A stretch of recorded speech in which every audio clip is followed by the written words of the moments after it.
It's about a bloke called Billy Hayes from out near Alice Springs, and he's one of them blokes that never left Alice Springs. And when I get to the part about 8 seconds spinning Alice, that's 8 seconds before they ring the bell, when you're riding the bull in the ring. And when I talk about Rocky Ned was a champion buck jumping horse, and Chainsaw was a champion buck jumping bull. And if you've ever spent any time in that wild country up in the Cape, they call it ringer talk. It's really, really bad English. You know, they'll look down and they'll say, what name that dog?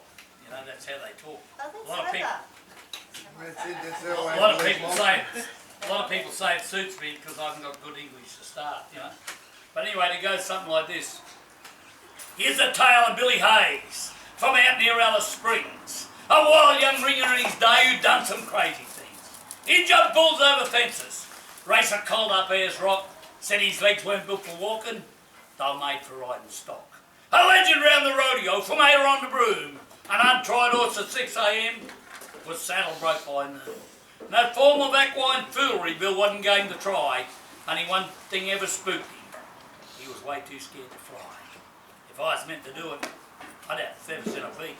You take the plane there in a day, I'll drive and waste a week.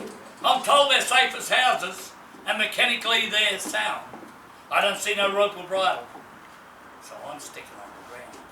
Anyway, one day Billy got a phone from his mate in Adelaide. Got his girl in trouble and the wedding cards have been played. He said, Bill, I don't care how you do it. You can beg or steal or borrow, but mate, you're going to have to catch the plane because the big day's on tomorrow. Well, Billy cursed and spat and said, that dopey bloody coot. He knows I'd get anything coming out of shoot. I've caught stallions that'll kill ya. Caught bulls gone off their brain. But never thought they'd come the day I'd have to catch a plane. Well, he led you to the airport and he thought, well, this is it. The lady at the counter said, where would you like to sit? And Bill went, you know that black box thing they always seem to find? You can stick me right inside if you wouldn't bloody mind. Well, she just smiled politely and said, sir, I'll just take your bag. He said, I don't bloody think so, and by the way, it's called a swag. Well, Bill was sweating buckets by the time they cleared the strip. He had his seatbelt on that tight, he was bleeding from the hip. But when it levelled out, he stopped shaking at the knees. He relaxed and looked around, thought, this flying game's a breeze. He unclipped his seatbelt and stretched back in his seat. Well, he couldn't stretch too far because his swag was at his feet. Then the captain crackled something. He asked the hostess what was said. She said, sir, you better buckle up. There's some turbulence ahead. Turbulence? What that? What's that? She said they're pockets caused by heat. You know. And when they get severe, they can throw you from your seat. Throw me, I'll be buggered. He pushed his seat right back, wrapped both legs around the swag, put his left hand through the strap. He jammed down his Akubra. He was ready now to ride. And things got pretty bumpy and Billy said, outside. Well, the plane, she dropped 1,000 feet and rode 500 more. When his head neared the ceiling, he gave a mighty roar. I rode all through the territory and never come unstuck. So give me all you got, big bird, and buck, you bastard buck.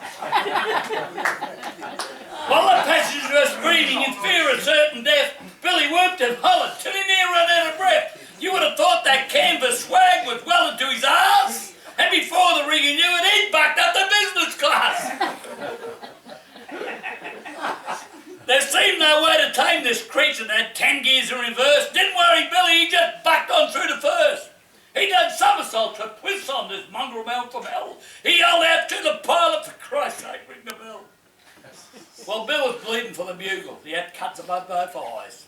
If you weren't there on the spot, you'd probably think I'm telling lies. I've been upside down, inside out, done twists and triple spins.